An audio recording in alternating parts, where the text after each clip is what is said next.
All right, now we're recording. That means we can get started. And if you'll forgive me, it'll take me, I'll be a little weird because I'll be letting people in the meantime. Welcome, everyone. This is actually our 7th class for the Curious Musician. I'm shocked because I feel like this idea just happened yesterday. And before you know it, almost 2 months have gone by. I'm so glad you were here. We have people here from Belize. In a second, we're going to have someone here from Trinidad. I'm sure some of you other people are from all over the place. And that just makes me so excited. It's worldwide. So a couple of things to tell you all. So first of all, I'm Anna Hethmaker, not Dixie Hethmaker. That's my mom. My mom, actually, her picture says Buddy Hethmaker. She's waving. We are all from Hethmaker Violins. And we decided to do this because our wonderful adult amateur musicians were coming in the shop. And what we kept hearing over and over was that their rehearsals had been canceled, their chamber music had been canceled, their concerts had been canceled. And well, I'm not really playing. I haven't really gotten out my string bass or my viola. They had just all lost their mojo. And I understand because I think a lot of us have. So we decided to do this series. And I think it's been a huge success. It's been a lot of fun. We have our last one in this series is next week. And then we're actually starting about plans on doing a second set of series in January, February. So if you like that idea, let me know, please. I want to, we only want to do it if it's really serving you and you're enjoying it. So, and if you have ideas for classes, email me, please. You can go to the hethmakerviolins.com website and shoot me emails. I need ideas. I need suggestions. Our speakers this time have all been amazing, and I just want to use them over and over and over. But we should probably, give other people a chance. So anyway, we are glad you're here. The housekeeping for the night is this. I tell people all the time, I'm a lovely individual. I'm highly intelligent and talented, but I'm not good at technology. So if I screw something up, I apologize. I will be posting this later on YouTube. So for those of you who, have friends that weren't able to make tonight, they can hear it. So I just apologize for any glitches up front because that's all on me. So I think that's all for right now. If you've come to other classes, you've heard me say this before, and this is truth of the matter. First of all, I said we were from Hethmaker Violins. Please come see us. If you're in Atlanta, come say hello. We'd love to meet you. We have a big violin shop in an old house. We have ghosts. It's very cool. So we'd love to see you. So, okay. I tell people all the time in these classes that the most fun part of it is that I get to hire people that I love and respect and look up to. And today's guest is super special. Some of you that know me know that I'm involved with a group called Luthiers Without Borders, where we travel all over the country and we teach people how to repair instruments in developing countries, places where they have music programs, but nobody that knows how to fix the instruments. Well, tonight's guest is actually the president of Luthiers Without Borders USA. Our website is actually lsfusa.org. I'll put it in the chat box. And speaking of the chat box, if you have questions as we go along, I want you to put them there because tonight Ute's got an entire thing planned, and so she'll do her thing and we'll probably get to the questions at the end. But lsf.org, lsfusa.org. Ute is I'm sorry, Ute, somebody already put, because I got questions in the chat box. You're going to be popular. Ute is an amazing individual. She is a violin maker. She's a great cellist. And she's a wonderful friend. And if you ever see the two of us, we travel together, we go places together, and we're a little bit like Mutt and Jeff. She's tall and elegant and a yoga person, and she's from Germany, and I'm a loud American, short, round. But somehow together we work. And I have the utmost love and respect for her. And I'm so happy that she's here. I'm going to let her take over the screen. She's got a whole thing. If this is under your control, I've never figured this part out. I'd like to encourage you, top right-hand corner, to hit the view and put it on speaker view. So right now it's showing my lovely parents, but as soon as Ute starts talking, it will show her. Ute, thank you for being here. I appreciate you. Okay, so first of all, I have to check, are you really recording, Anna? I am really recording, thank you. I did hit record. So. Great. So I want to start off by really thanking the Hearthmaker Shop, not just for inviting me, but for organizing this amazing series of events. I mean, how great is that? There have been days during these last few months where like all I could do was, get up, take a shower, put some clothes on, eat breakfast. Like it was this, like, tell myself, do this next thing, do this next thing. And here they are running a shop and also organizing an event to make everybody else feel connected and happy. And so big love goes out to the Hearthmakers. It is such a great idea. And I'm just in awe of, the creativity and the work that goes into doing this. So thank you. I would like to say, if you have questions, by all means, Anna, just shoot them at me while I talk, because I want this to be clear to people as I go along. I don't want to lose people halfway through. So just, hit me up and I'll try to deal with it as best I can. My name is Ute Zahn. I was born in Germany. I trained as a luthier in England in the Newark School of Violin Making.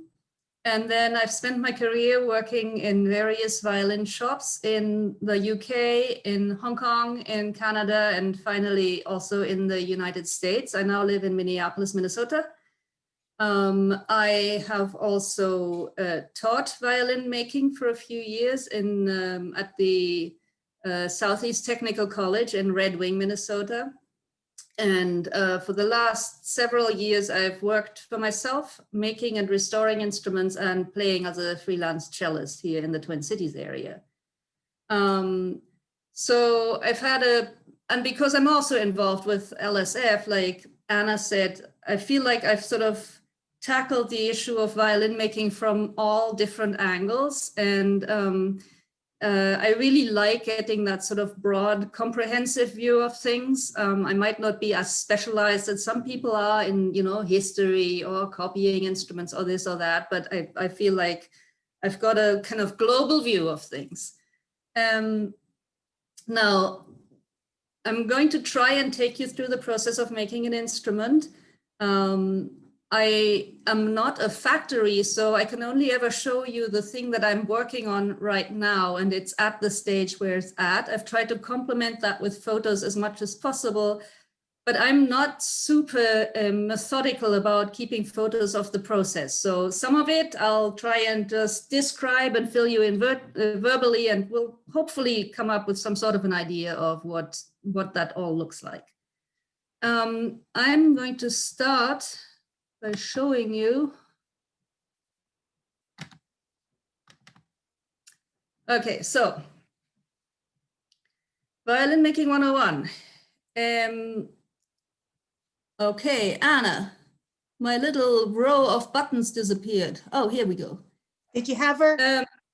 No, I've got it. It's fine. So this is an instrument waiting to happen.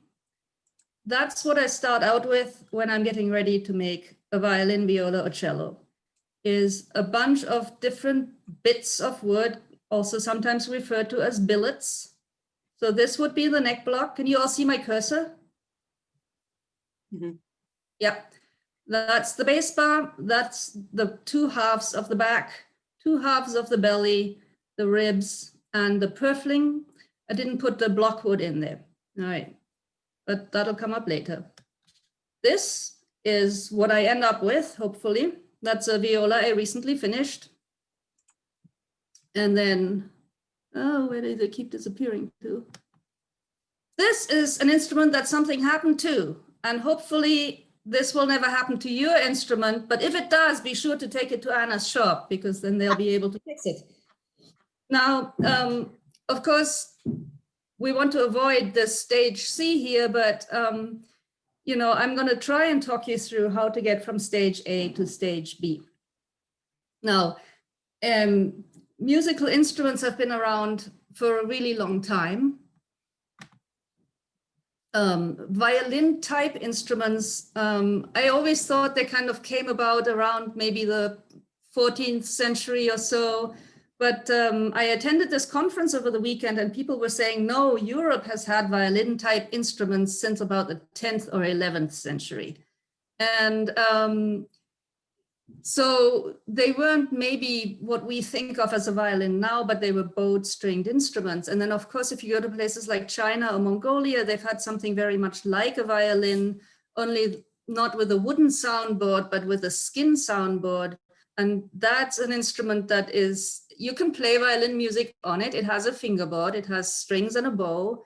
And it's probably quite a bit older than even the 10th century. I would think it's probably been around for a couple of thousand years or so, because it would be something that's very easy to make. And of course, the Chinese civilization was way advanced from, you know, where we were in Europe. They were thousands of years ahead. So some violin shaped thing has been around for a really long time. Now, there was also, and I was a bit surprised, this conference over the weekend, they were talking a little bit about how you can look at different paintings and see that, you know, these violins have been around for a long time. And so that these paintings can maybe tell us something about playing techniques and how these instruments were actually set up and what they actually looked like. And so, you know, I looked at some of these paintings, and hang on a second here. This is slow.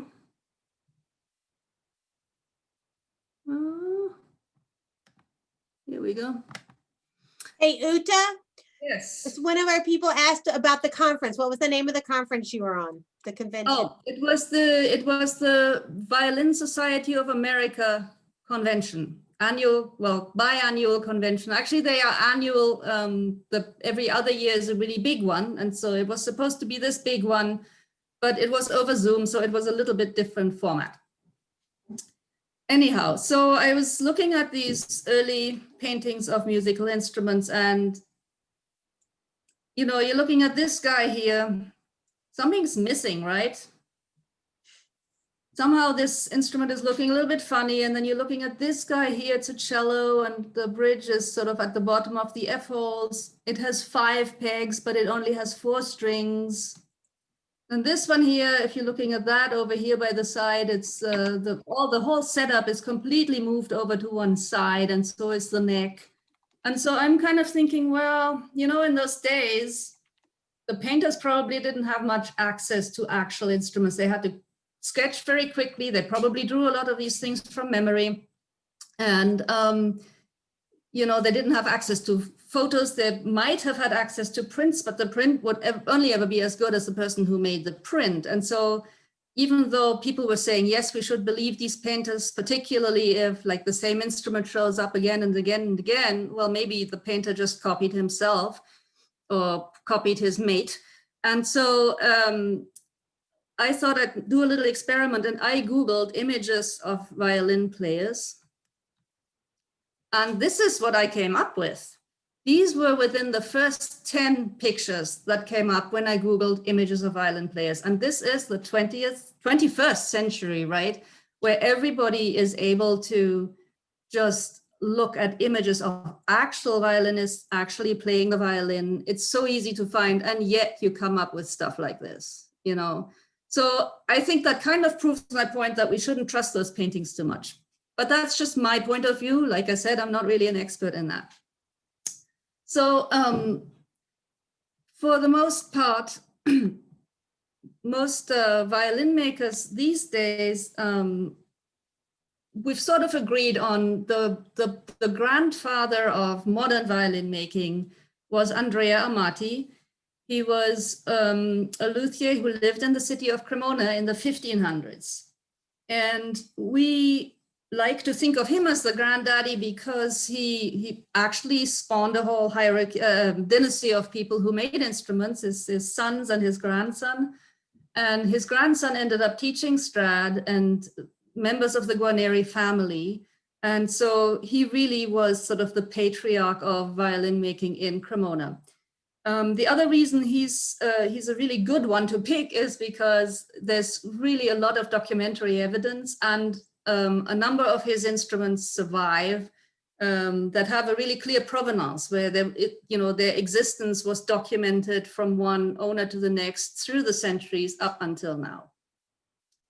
And I would recommend, if anybody ever travels to the Midwest, in Vermilion, South Dakota, there's a really wonderful, wonderful museum. It's called the National Music Museum, and they have a fabulous collection of string instruments. And they have a number of Amati family instruments. They also have at least one Strad and some other very fine violins, violas, cellos. And they make their collections available to the people to study if you give them a little bit of notice and if you know how to handle an instrument. They're currently closed, unfortunately, for a major renovation, but they will be open in 2 years. And it's a wonderful resource. I'm very lucky because I only live about a four-hour drive away. So I can, I go, when it's open, I go kind of semi-frequently and stare at instruments, and it makes me happy.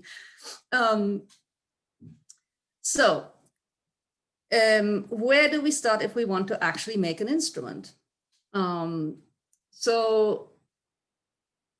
We have to, first thing we have to decide on is, what kind of a model do we want to make? Now, a lot of people, what they do when they want to make a violin, let's say, or viola, they pick an existing instrument and use that to base their instrument on.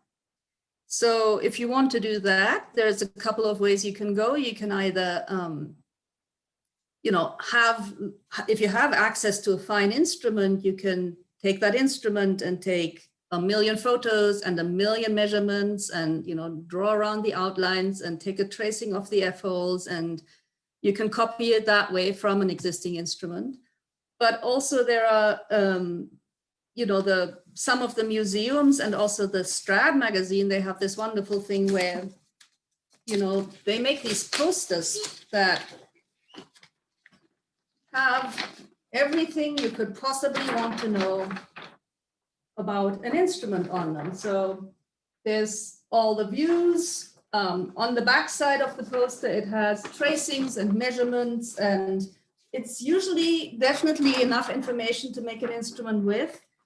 And more recently, they've included CT scans of the instruments. And that's a really wonderful thing that's been happening in instrument research, is that people have been using CT scanners and send these instruments through the scanner, and it can give you just a wealth of information that you wouldn't be able to get otherwise. And they've included some of those scans on the posters more recently, and it's wonderful the level of detail you can have. So if you're into copying an instrument, that's great. The other thing you can do is, of course, come up with your own design.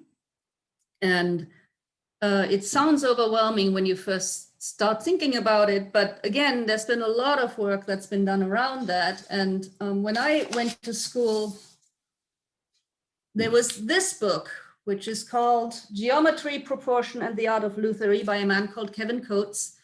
He deals mostly with other instruments, but a little bit with violins. And then over the last so many years, there was a French maker who wrote this very learned and complex book. His name is François Denis. The book is called Traité de Lutherie, which means the treatise of violin making.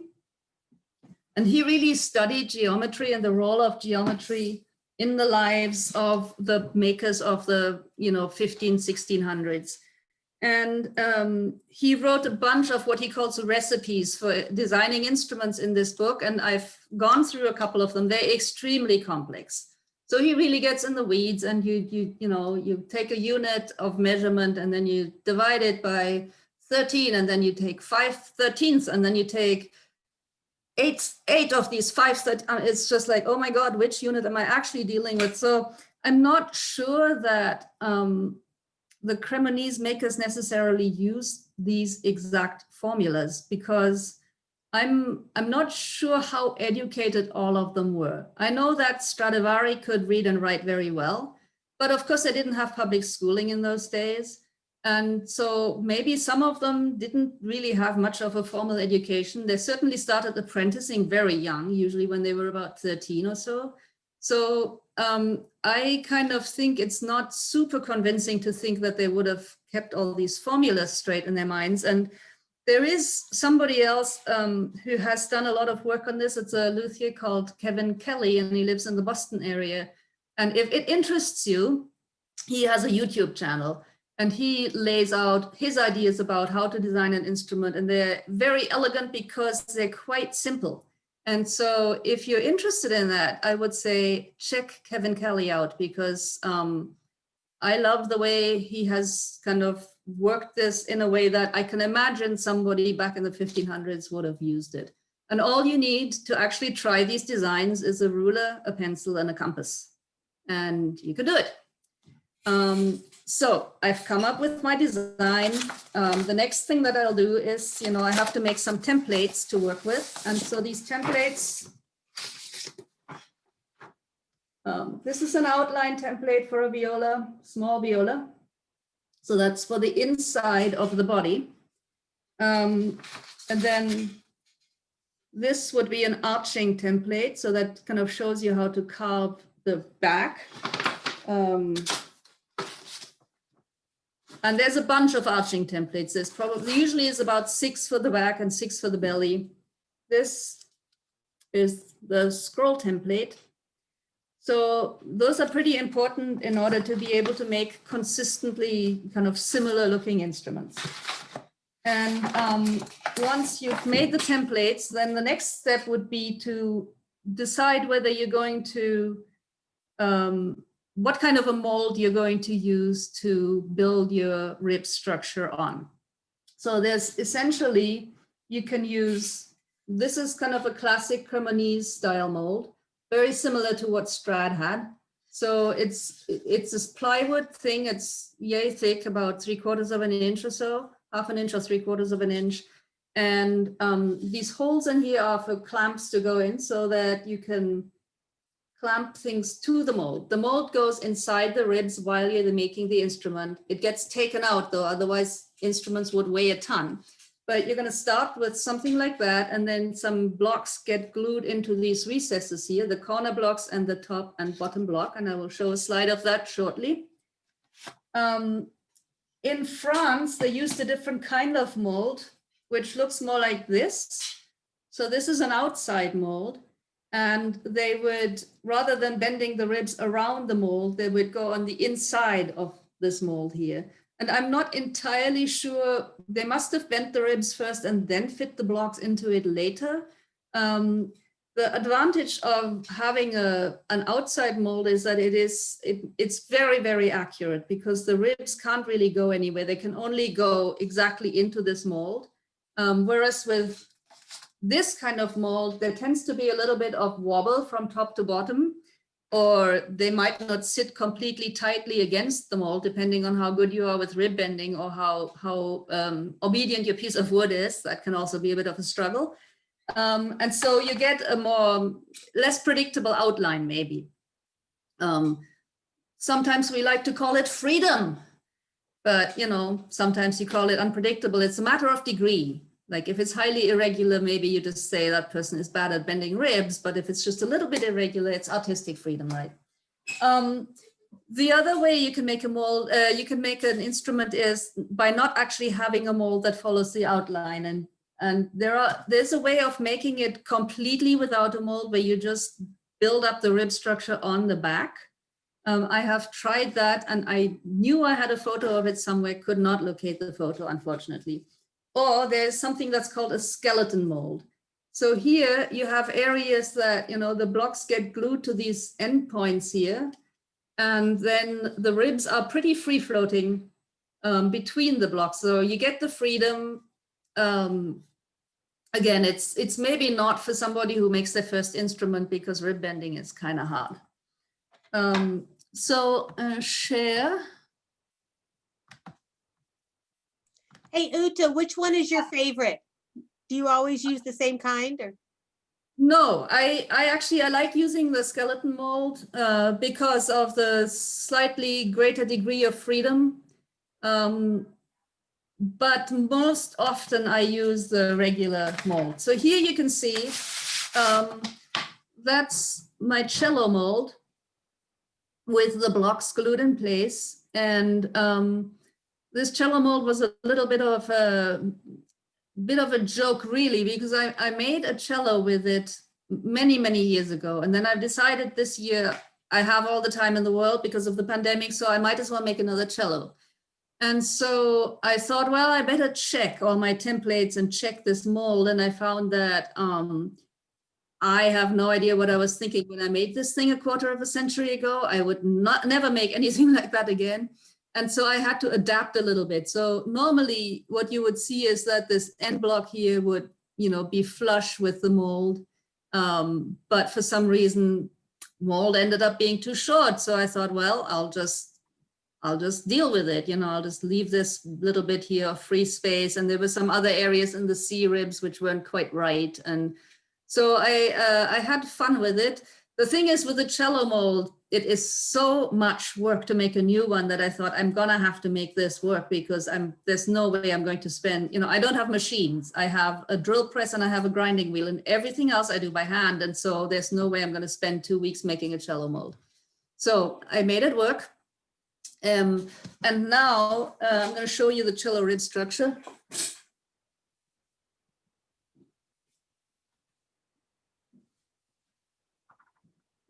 So I guess I better stop this so you can actually see. So this is the cello rib structure with, so the blocks, these end blocks and corner blocks here, they get cut. And then the ribs, they have to be brought to a certain thickness. And after that, they are bent over a hot iron to fit this mold. Now, as I said, rib bending is a little bit of a tricky proposition, because you have to find the sweet spot between either burning the rib or breaking the rib. So if your iron isn't hot enough, you might break it, or if the wood is really, really dry and brittle. But if your iron is too hot, yeah, it'll bend nicer, but it's really easy to burn the rib. So it's kind of a frustrating process to learn how to do this. And for many years, it was a scary thing for me to do, but now I feel a little bit more confident about the whole thing. Now that I've made it. Yes. Athena was asking, when you were talking about the cello mold, could you get a machine shop to make the forms from a drawing? Yes, you can. And these days, even better than that, you could get a machine shop to make the forms from an electronic file. And we had that done. I go to this summer workshop for violin makers, which is in Oberlin, Ohio. And the Oberlin workshop, we had a cello mold made. That's actually, oh, I should have brought that. I never thought about it. It's a really great, clever mold that you can take. It collapses. It's a collapsible mold. So you can make your rib structure. You can glue the ribs to the back, and then you can take the mold out because it collapses. Whereas with these things, I can't glue the linings in. So the linings are these, after you bend the ribs, you do these little reinforcement parts here, and these are not glued in actually, but they're in there pretty tight. So let's see. You can see these little strips that run around, right? And what they do is they give a bigger gluing surface to the rib, because the rib itself is kind of thin. So it wouldn't really give you much cohesion between the plates and the rib if you only had that rib thickness there. But you glue these linings in there, and it more than doubles the surface area that you have for gluing an instrument. But if you have the linings in there, it gets really, really hard to take the mold out if you glue them all in at the same time. But with a collapsible mold, it just kind of folds in on itself. And so you can keep everything nice and secure. Because one thing that often happens when you take the mold out of the ribs, the whole structure gets very floppy, and then it's hard to kind of make it all line up the way it's supposed to. So maybe I should ask any questions about ribs so far?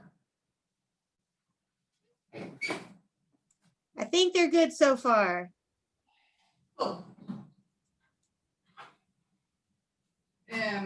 Yeah. Okay. By the way, say hello to Natasha in Trinidad, Ute. Hi, Natasha. Also, hi, Stephanie. Hi.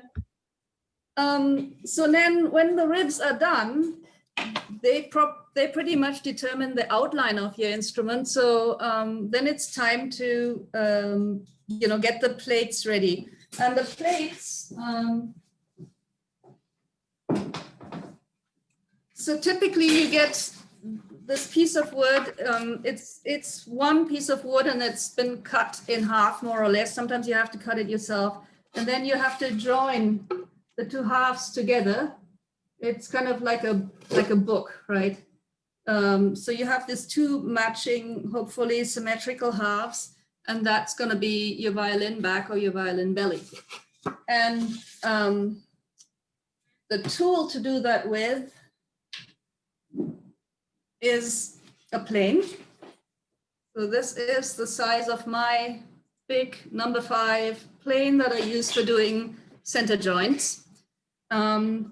And this was another one of these things that was very painful and hard to do when I was first learning how to do it, and gets much, much easier over time.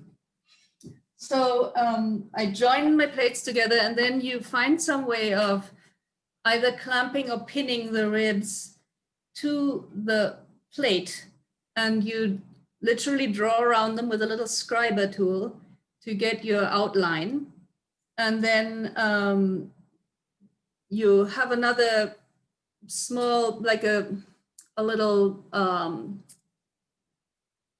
something to set a distance with, because if you look at a violin, like a guitar, if you look at the guitar, the front and the back of the guitar, they end up flush with the ribs, but on the violins you have a little bit of an overhang. And so you want to create that overhang. So there's different ways of doing that. I usually use a washer.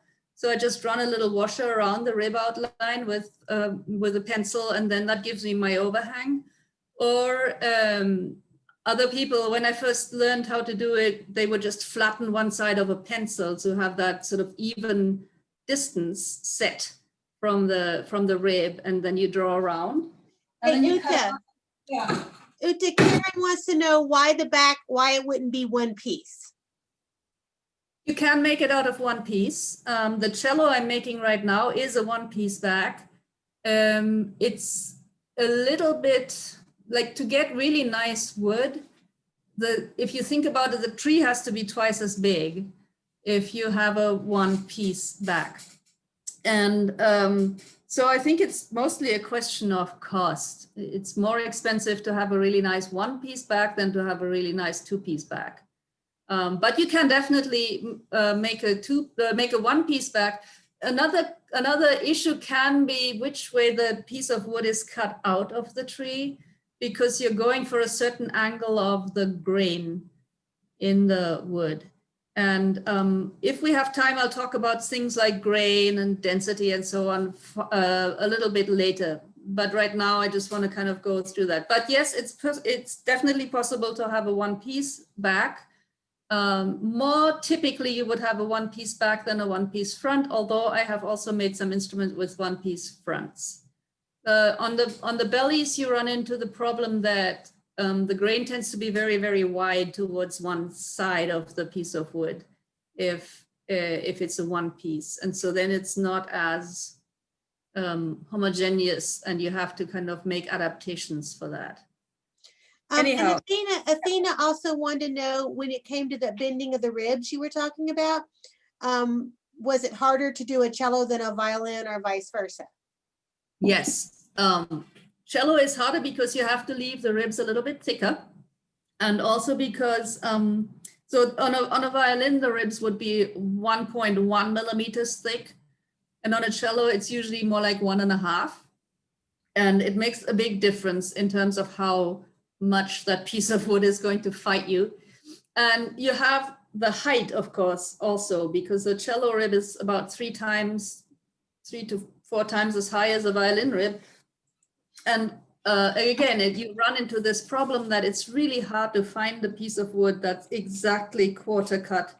And so sometimes you deal with the grain on a cello rib. The grain does this funny kind of crosswise thing. And when you try to bend it on a hot iron, it'll sort of flex. It won't really bend. So you get one side that's bowing out and one side that's bowing in. And then you try to fix it, and then it just flips the other way. So I've run into that sometimes. It makes it sometimes quite tricky to bend cello ribs. Yeah. All right, couple more things before you go on. Sorry, I know I'm interrupting, but these No, are it's fine. awesome. Karen also wanted to know, out of a one piece and a two piece, does one sound better than the other? No, no, not really. It shouldn't matter if the person who makes the instruments knows what they're doing. Gotcha. It's really more a function of the individual piece of wood. Some woods are definitely better sounding to start with, and then, you know, you have to kind of understand what that wood is doing. That's more important than saying, you know, like if it's one piece or two pieces, that doesn't really matter. Okay. And Natasha wants to know, at this point, how long does this process take? I don't know if she means up into the bending of the ribs, but Oh, well, if it's a violin, I can probably make a rib structure in about 2 days. A cello, longer. Everything takes much longer on a cello. It's just even thicknessing the ribs, because you have one cello rib is probably equal to 2 sets of violin ribs. And so you have 6 cello ribs. So that's like thicknessing 12 sets of violin ribs, something like that. It's really definitely a lot more work if you're doing it all by hand. If you have a machine, it doesn't make that much difference. thanks. Yep. All right. So now, yes. So we've joined our plates, we've flattened them, we've drawn our outlines, and then, you know, the violin gets, or viola gets cut out. So you have something left over that looks like this. And you have a rough piece of wood that needs to be carved into shape. So I'll show you what that looks like.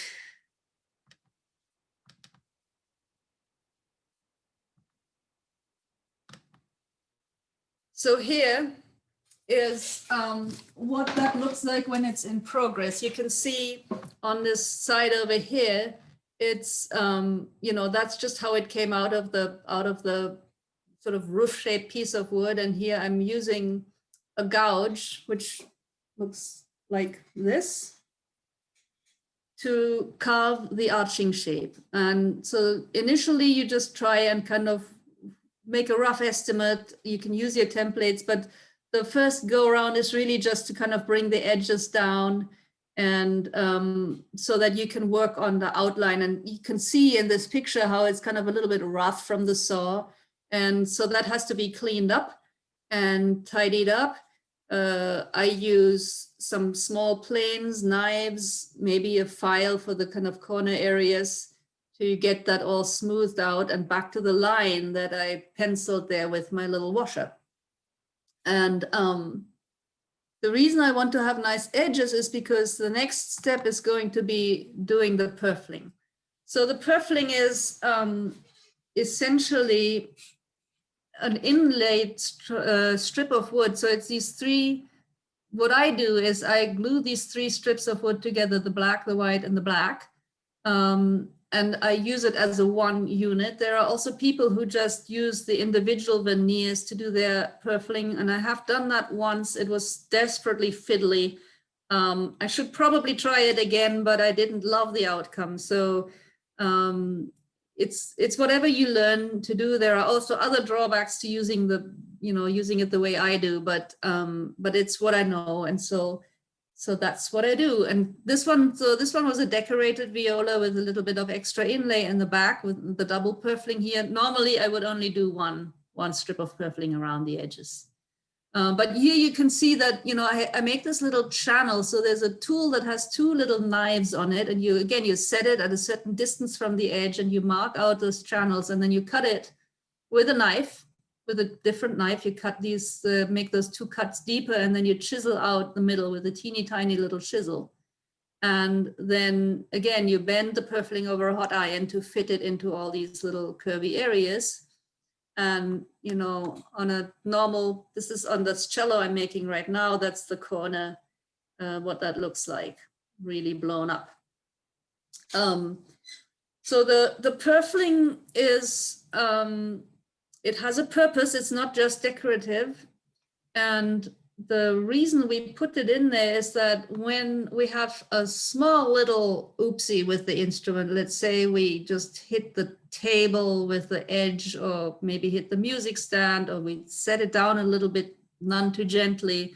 If there's a small crack in the edge, then it usually just stops at the purfling area, rather than running all the way into the instrument and potentially, causing a lot of damage there.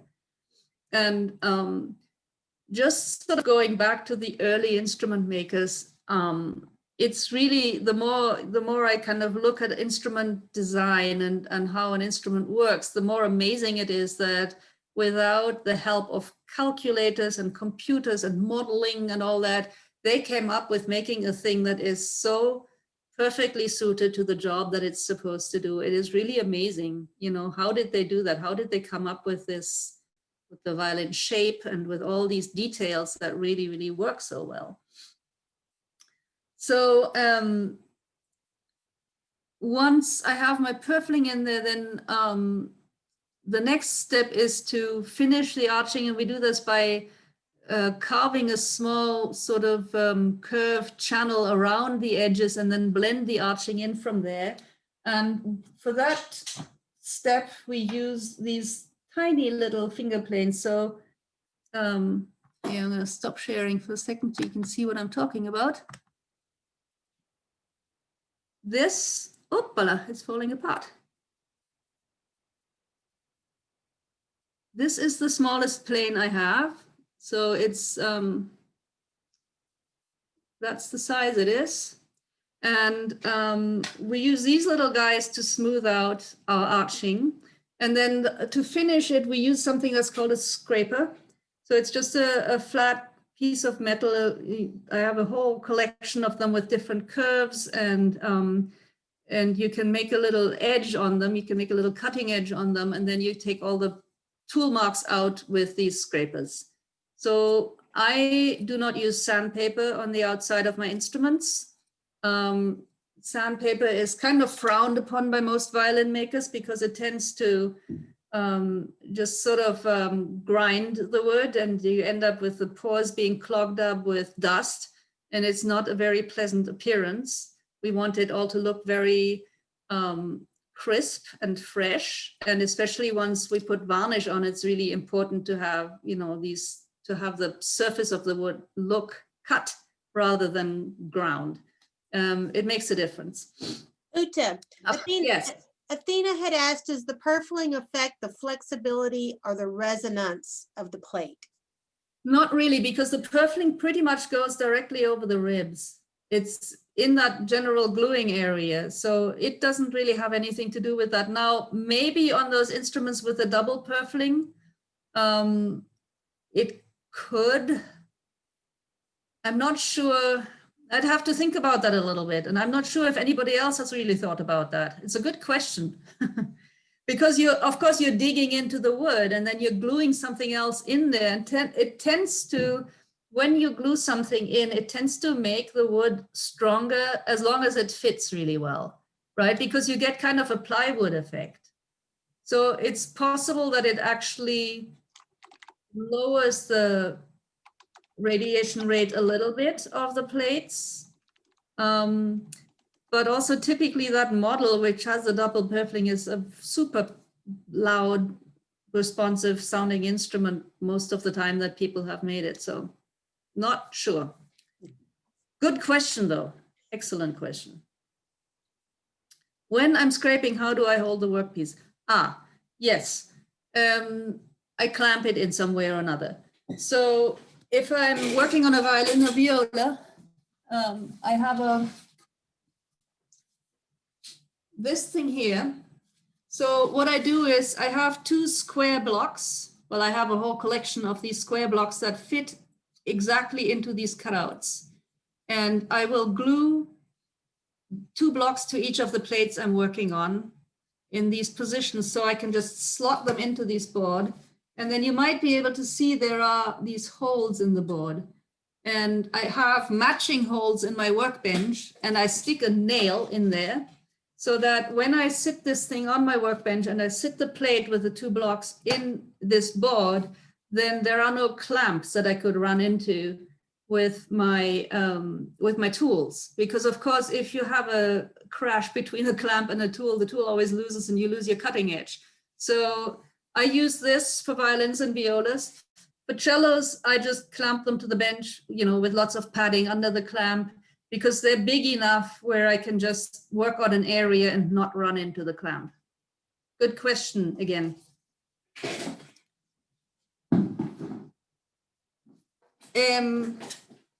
Okay, so now the arching is finished, and then it's time to, you know, turn the plate over and start working on the inside.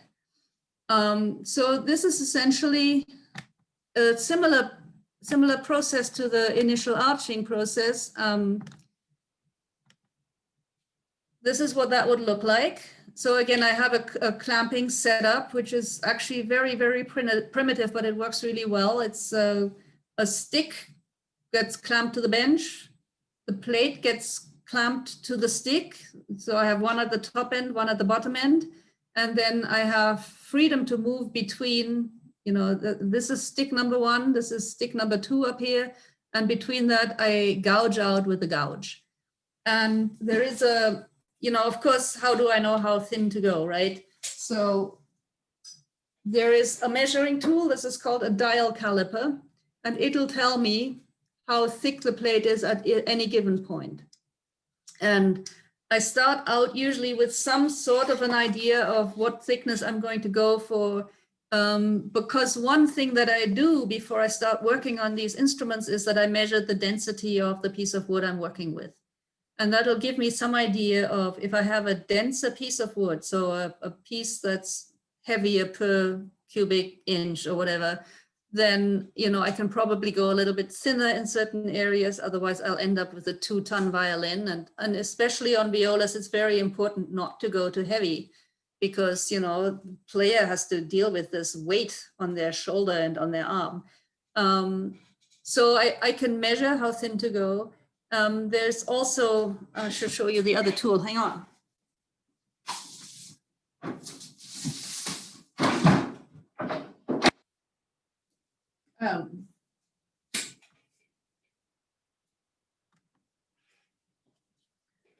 This tool, which is straight from Strad's days, and it has this little sharp point on it.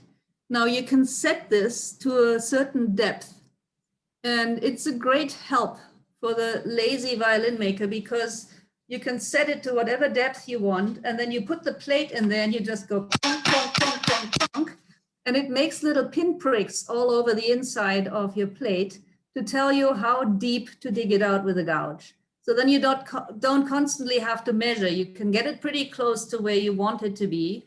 And you know, you don't constantly have to stop and take a measurement and write it down with a pencil. So, and then mark those areas where you're already kind of getting close so you don't touch them again.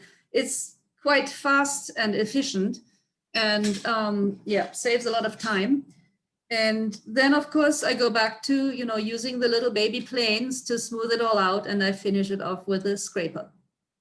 And then there are some checks that you can do. So people have really got into measuring the frequencies of the plates. So that's called plate tuning. And there's different frequencies that you want to measure to have an idea of how the instrument, when it's a finished instrument, is actually going to respond and sound. And so I'm, you know, over the last few years, I've sort of started looking into that a little bit more, into the violin acoustic side of things, because that's not something that I was brought up with when I learned. We just learned about the technical making aspect. I don't know what that thing is called. It's called a brutal thickness nail machine. I don't know. It might have a name. I could probably, yeah, there might be a name in the Secrets of Stradivari book. I could probably look that up, but I don't have that with me right now. So hopefully try to get back to you at some point. Yeah, so then once the thicknesses are done to my satisfaction, the next step would be to cut the F-holes. So F-holes are one of those things that it comes along with the, with the model that you're basing your instrument on. And it can be kind of interesting because, like I said before, not all instruments are very symmetrical. And then you've had instruments that also, if you're dealing with a 300-year-old instrument, you're trying to copy it. That instrument has been through the wars, right? There's a lot of distortion that happens over 300 years. Accidents happen. Not all repairers are great. And also a lot of restorers, people, up until maybe sort of 50, 60, 40 years ago, they were really more concerned when they repaired something with, getting that thing fixed up rather than trying to conserve the original anything. And so, some of the repairs on some of those instruments have been pretty rough. And you get wear on the F-holes, particularly, especially on the treble side F-hole, because, every time somebody has to get their sound post adjusted, maybe not every time. Again, if you have a really good person who's doing your setup, it'll be fine. But if you have somebody who's maybe not so attentive, they might, damage the edges of the F-hole. And so it can be a little bit hard to kind of guess what shape that F-hole originally was. And if you look at some of the Guarneri violins, he's got completely different F-holes, like the treble F-hole and the bass F-hole are different. And then they're like at different heights. And there's always a bit tricky laying out these F-holes. And then, cutting them is a whole other matter. So what I do is I drill a hole here, I drill another hole here. You measure 50 times before you start drilling the holes because you really don't want to drill a hole in the wrong place. And then, I cut with a little fret saw and then tidy it up with a knife. So again, I don't use files or sandpaper or anything like that on my F-holes. Some people do. But I was taught that it's indecent to use anything other than a knife on an F-hole, so I don't. Hey, Ute.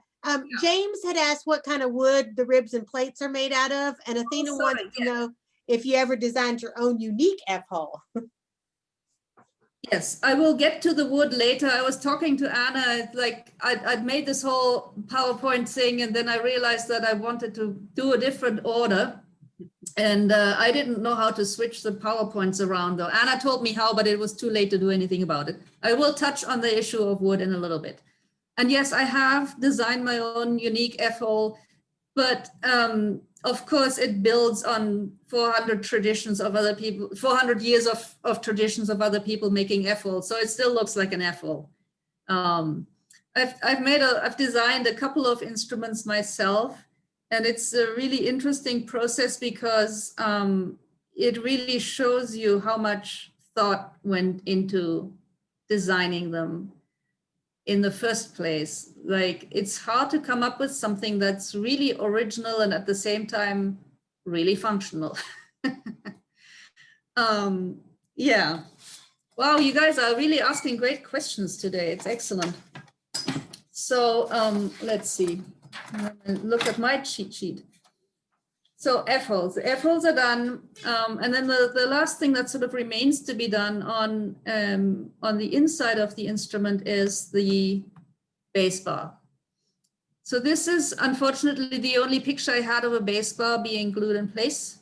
So the bass bar is this long piece of wood that's on the bass side of your instrument on the inside. And it's, you have to really fit it very carefully to the inside of the instrument. And if you think about what shape that inside is, it's this sort of a wave, like a triple wave in a way, or double wave, inverted. And so it's kind of a little bit complex to get that bass bar to fit. And again, it's one of these things that, when you're new to the whole instrument making process, you suffer a lot before you get it right. When I was teaching, I would have people just about in tears with it because, it's just so hard to make it to fit. Like everything else, it gets so much easier. And here are my tools that I use. I use a chisel to get it close. Then I use one of the little planes. And then I usually finish that. Actually, I finish often with a file or with a scraper. And this piece of chalk here is maybe the most important tool in the bass bar fitting, because I put the chalk down on the inside of the instrument, and I put the bass bar down, and then I look where the chalk marks are, and I take the chalk marks off, and this is how I get it to fit. And I'm happy to say it no longer takes me 2 weeks to fit a bass bar. It takes me maybe an hour, hour and a half, something like that. So when all of that is done, and the bass bar gets shaped after it's glued in again, so you want to have the correct, you want it to be strong, but not this heavy weight that drags your instrument down and that stops it from moving. If you think about the function of it, I mean, you have the bridge on the instrument, and on the bridge are these strings that have an enormous amount of pressure, even on a violin. And so you have to have something that reinforces that piece of wood on the inside. And the bass bar also helps to move the vibrations from the bridge foot along the length of the instrument so that everything gets distributed. So then, once the plates are done, and you can take the ribs off, and here, this is the rib structure that's been glued to the back.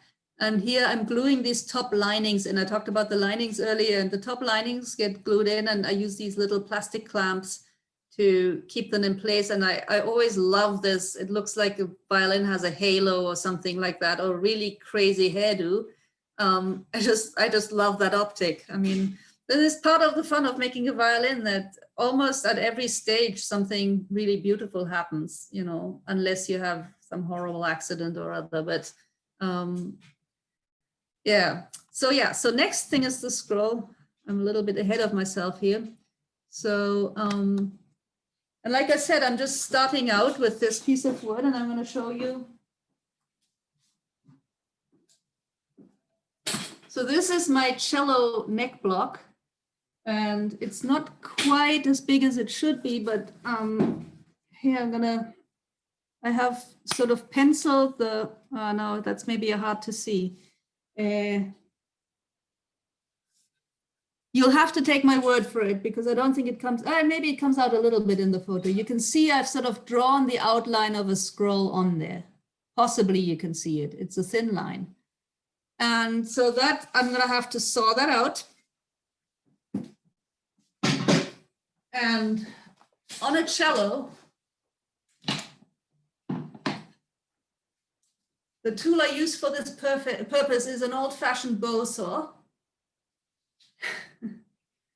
And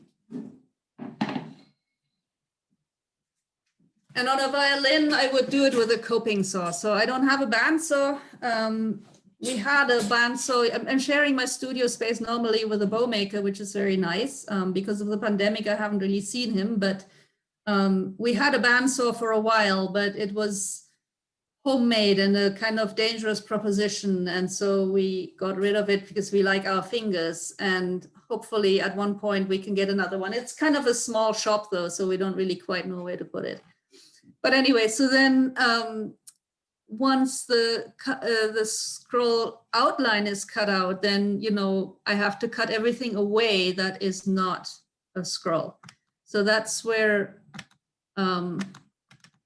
this comes in. So what I do is, I make a series of small saw cuts. So I do the same thing here in the peg box area.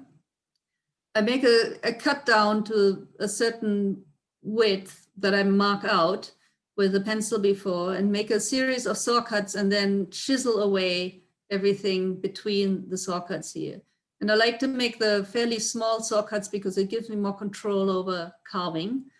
So, I'm using a number of different gouges to do this. So gouge looks something like this. It's a relatively small curved blade. And I have many different degrees of curve and many different widths of gouge, because you need them all to get around these, ever tighter turns there in the scroll. So this is what the scroll looks like, you know, when it's actually cut, and you've put these little chamfers on there. And you see that, you know, at this point, I just have little kind of token holes for the pegs. Those get drilled out later when everything is all done.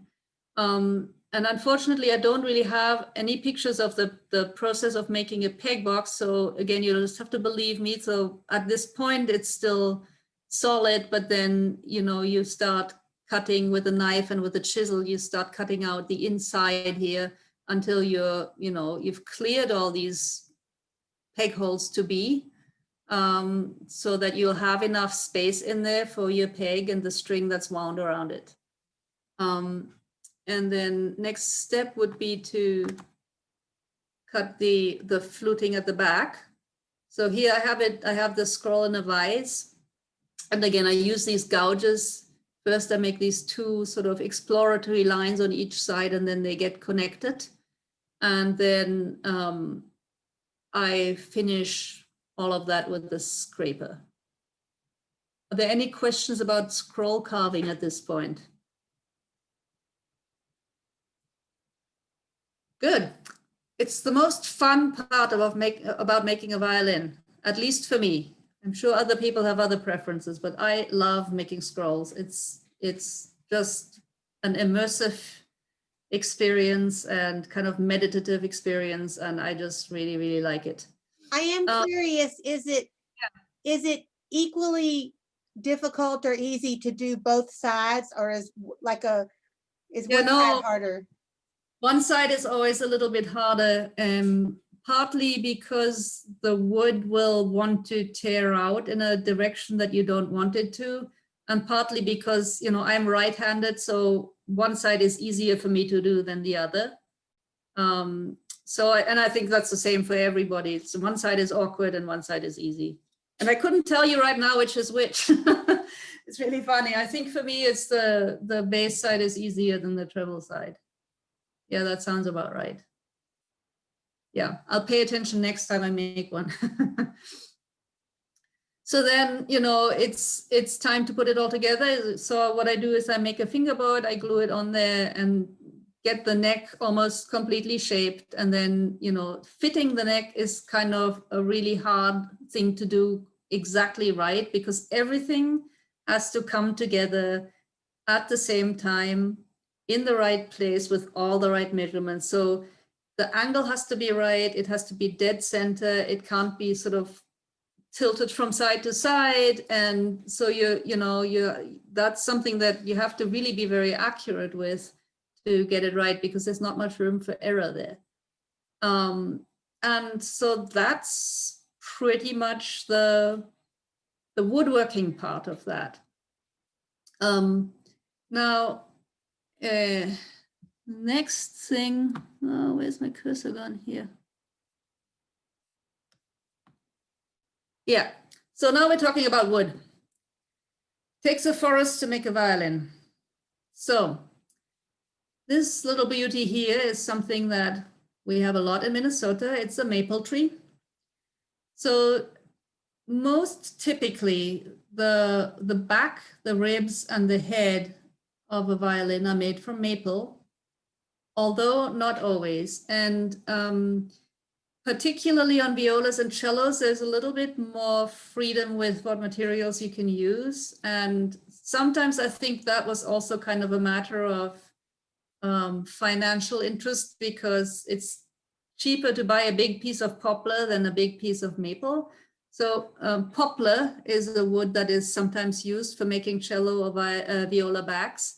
The other thing about poplar is it tends to have a slightly lower density than maple, and so the lower density woods tend to favor lower frequencies. So if you have an instrument of lower frequencies, it can do better. Whereas a violin, you want a violin to sound brilliant, and so you probably want something that's slightly more dense. And that's the very simplified version of wood knowledge.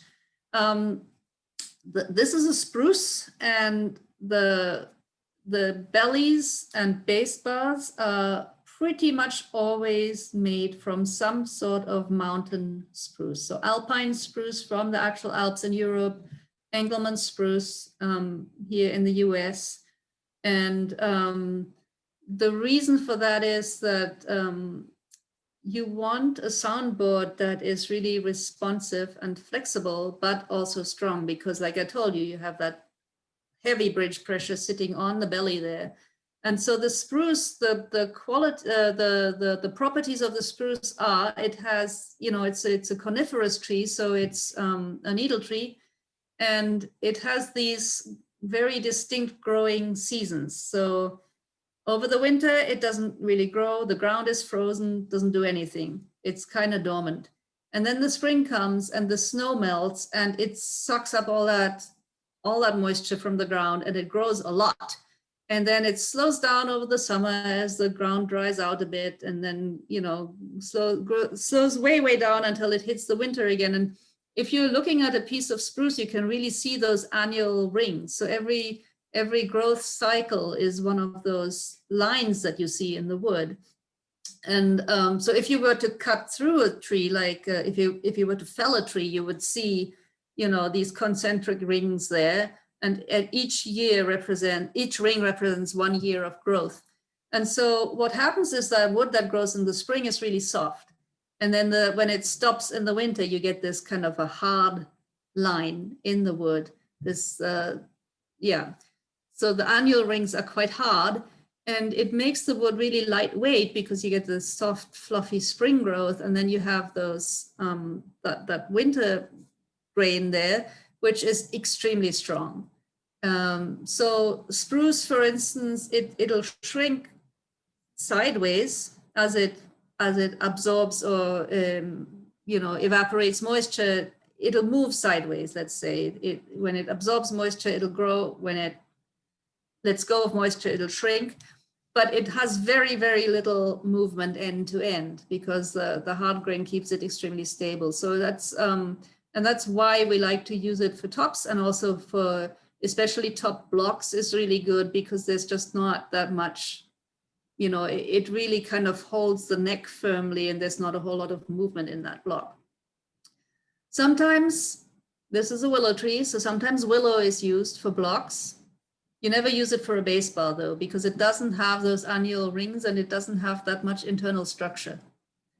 And then as far as fittings, I was trying to find a picture of an ebony tree, but I didn't trust my sources. So here's a picture of a rosewood tree. So some of the pegs and tailpieces and chin rests that you'll see on a violin are sort of this lovely brownish color, and that's often, you know, with a beautiful grain effect, and that's usually rosewood. And then this little guy here is a boxwood shrub. And again, you know, you sometimes have these sort of golden ochre, yellowish pegs and tailpieces, and that's boxwood. Boxwood is definitely a more sustainable option than rosewood, but the problem with boxwood is it's extremely slow growing, and so it takes a long time to make a big enough shrub to actually make fittings out of, especially cello fittings. And to talk a little bit more about wood, right now it's really a topic of conversation because of sustainability issues. A lot of the ebony trees, especially ebony and rosewood, are kind of at the point of being endangered. In some areas they already are. And so what used to happen is that people would go into the forest to cut down these trees. You can't really tell from the outside what the inside is going to look like though. And so they would cut down an ebony tree and it was maybe not totally black, it was streaky, or it was kind of gray, and they just leave it there to rot and move on and cut down the next tree. And I think I heard a figure once that for every tree that they actually thought was worth taking out of the forest, they cut 12 trees that were just left to rot. And that's not even talking about rainforests that are just being burned down. So it's become an issue, and it's getting harder to get hold of these pieces of wood. And also, you know, the regulations are getting kind of much, much stricter. So people have been looking into using alternate materials. And I would really encourage every musician to pay attention to that too. That if you're buying an instrument, ask, was this made with sustainable wood? Because there's a lot of efforts underway now to reforest some of these areas, and particularly with the bow wood, the Pernambuco that bows are made out of. There's this whole big initiative where people are trying to replant Pernambuco forests. And really, I think the people who are doing this, they need all the support and encouragement that they can get, because they're up against quite a lot of pushback. And it's in all our interests for these beautiful tropical hardwood trees to not go away. And I'm really intrigued because at the conference I went to this weekend, the VSA conference, they talked quite a lot about this, alternative sustainable materials. So there's a lot happening there now, and I'm really happy about that. So hopefully these beautiful trees will be with us longer. It's not so much of an issue with the maple. Actually, maple is not an issue at all. The spruce is also beginning to be a bit problematic because with climate change, a lot of the forests in the Alps have started to really pay a heavy price. So it's not an issue right now, but it's foreseeable that it will be in the future. So it's something to really kind of keep an eye on and encourage everybody who's in a position to do something about it to do something about it.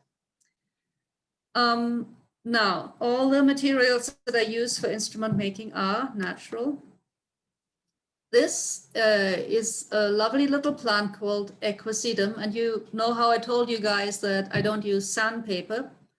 I do use this in some areas where other people would maybe use sandpaper, like on the edges of an instrument. So this is a plant that has, you can see these little ridges here, and the plant has a lot of silica in it. So if you dry it and you then kind of moisten it again to make it a little bit flexible, this will give you a really beautiful finish wherever you use it. So like I said, the edges are, get rounded over on an instrument. And so it's nice to have something to just sort of finish them with. So this equisedum, it's otherwise known as horsetail.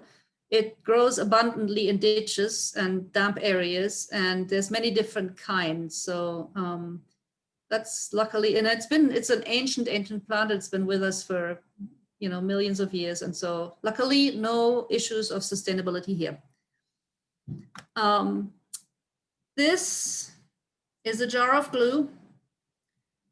This sadly is what it was before it became a jar of glue. Glue is made from many different materials, the glue that we use. It's not only rabbits, there's also fish glue, and there's other animals, hide glue and bone glue and so on and so forth. The reason we use this stuff is it's not just because it's traditional, it's because it works exactly for the purposes that we need it to work for. So the beauty of this stuff is that, you have to soak it in water and then you heat it up and you use it hot. And it's a bit of a pain sometimes to have to do all of that.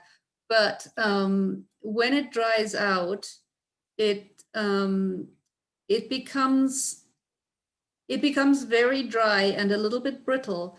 And so what that enables us to do is, if we have to repair an instrument, we can actually take that instrument apart. So the glue will shatter, or you can soak it. And so it's relatively easy to do repairs with something like that. Now, of course, people, when the like white PVC glues came along, the sort of woodworker glue that you would buy in a hardware store, people got all excited about it and started using them on instruments. And it's really not a good idea to use that stuff on an instrument because it never really completely dries. It goes kind of rubbery. And then it's hard to take an instrument apart to repair it because you'll just pull the wood apart. And I always hate when I have to do that. Like some of the cheaper instruments are glued with PVC glue, and it's just a real pain to deal with. So again, the old Italians knew what they were doing. And I mean, this was widely used in, for furniture making and so on and so forth. these things here are all varnish materials. And again, they're all things that come from plants. So this little thing here is linseed oil. That's some form of shellac. Well, actually shellac comes from little beetles, but these are different resins, plant-based resins, rather, I should say. I cook my own varnish, and it was funny because before we started doing this session tonight, I had a call from a friend of mine. He's like, yeah, I'm out on my patio and I'm cooking this varnish, and something strange happened. Well, he didn't really read all his sort of safety sheets, and he had a potentially very, very dangerous situation on his hands where he overheated some turpentine, and turpentine can go exothermic and set itself on fire. And irony of ironies, this guy has just been able to move back into his house after they had a house fire there. And so I was like, what are you doing? So you have to be a bit careful when you're dealing with these substances. It always pays off to do your research before you start boiling away. And it's also something that you should definitely not do inside your house. So I do all my varnish cooking on the patio. I'm sure my neighbors are delighted with, weeks worth of smelly stuff coming their way. Yeah, so that's the end. I think that is all I have for now. I hope you have some questions for me. Athena did want to know about the time period. Did you read on the chat? What is an appropriate time period to ask about sustainable materials in an instrument? That maybe 100-year-old instrument wouldn't be an issue. Oh, okay. Well, yeah, so it would be it's mostly about the fittings anyway, right? It's not about the actual instrument itself. So the pegs, the tail pieces, and if they're older, if those things have been on there for a long time, then obviously, that they were put on before this became a problem. So, but I would say on a new instrument, it's just a good idea, if nothing else, than just to keep us, the violin makers and dealers, on our toes, right? Because if 50 customers come to Anna and say, hey, are these pegs sustainably sourced? Then Anna is going to pay attention to that. If nobody asks her and they just kind of walk out of there and go, I should have asked, but I felt kind of awkward about it, then nobody is going to know that people actually care about that. I'm going to give them all your phone number. Yeah, and I mean, the thing is, we have a person here in the Twin Cities who makes fittings, and they're kind of high-end fittings. So they, it's not something that I can afford to put on every instrument, but she has gone to a lot of trouble to find sustainable sources for her, the ebony and the rosewood that she uses. And, that's her thing. So like when you buy something from her, you'll get a little certificate with it. And I think there are other companies that now do that. So, but it's a good idea to just keep asking, just so that, to remind everybody, this is something we care about. This is something we should be looking for, right? Yes. Athena also want to know how you describe the colors. She knows there's a base called a ground, and then what makes up the rest of the colors? So yes, excellent question. It depends a lot on what your method is, right? So, and I should have said this right from the start. There are as many different ways of making an instrument as there are instrument makers. And once you start talking about varnish, it gets completely crazy. So what I personally do, and it varies a little bit from instrument to instrument, but I will first of all stick the instrument into what is called a UV cabinet. So there's nothing special about that. It's just a big old wardrobe with a bunch of UV lights in it.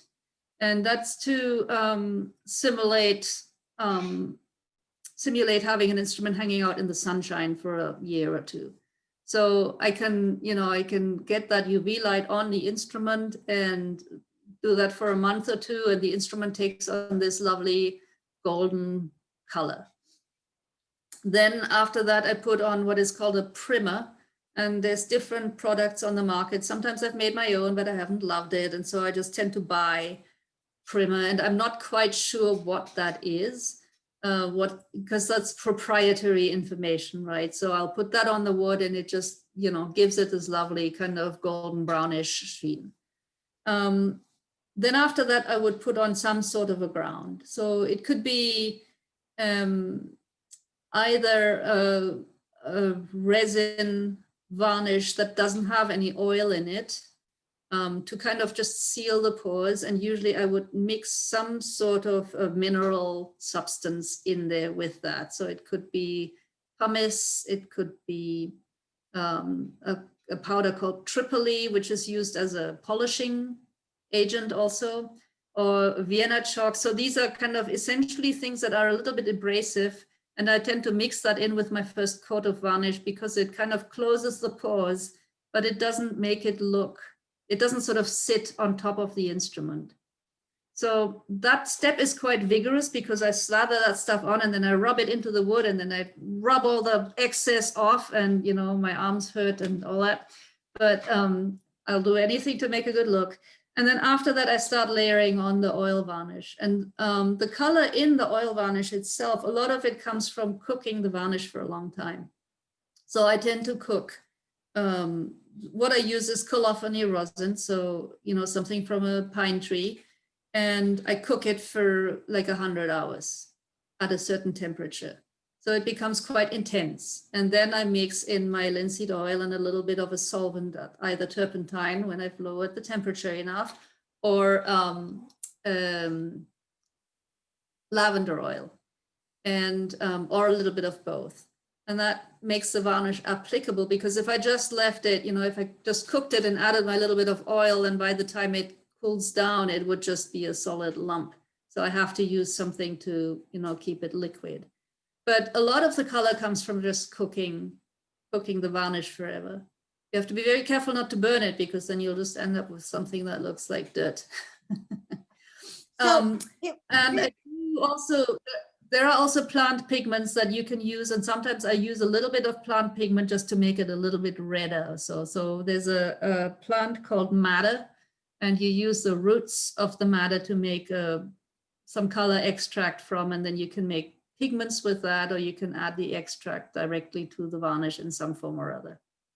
And it's all kind of, I don't really understand chemistry well enough to be able to explain that process to you. I know how to do it, but I don't know why. Here's my question. So for those of you guys that don't know, I rehair bows for a living. It's part of my living. And when I've got a pound of hair and when I've cut all the hair off, I've ended up with this like little round tuft of horsehair. And Ute has asked me to save them and give them to you. What do you use those for? They're like little whisk brooms, kind of. Okay, so that is actually really good for burnishing an instrument. So I essentially brush the instrument with that. And it gets rid of any kind of little hairy bits, the little wood fibers that are hanging on. And it's also, I first kind of started using it when I was getting into sort of antiquing instruments. And that is a whole thing I haven't even talked about yet. So a lot of people, when they make a violin or viola or cello, either because it fascinates them and it's their personal point of interest, or because it's easier to sell an instrument that way, they make the instrument look as if it's old, even though it's a brand new instrument. And that can run the gamut from just shading the varnish a little bit to actually like putting fake repairs in there, to actually putting real repairs in there, actually. And so, people will do all sorts of things to make the instrument appear old. And so one thing is to kind of soften all the woodwork a little bit, as it would be if it was, had been knocked around for 300 years. And another thing is to, you put the varnish on and then you take enough varnish off so that it looks old. But then you also want to mark the varnish. You want to put little dings and scratches and stuff like that in there.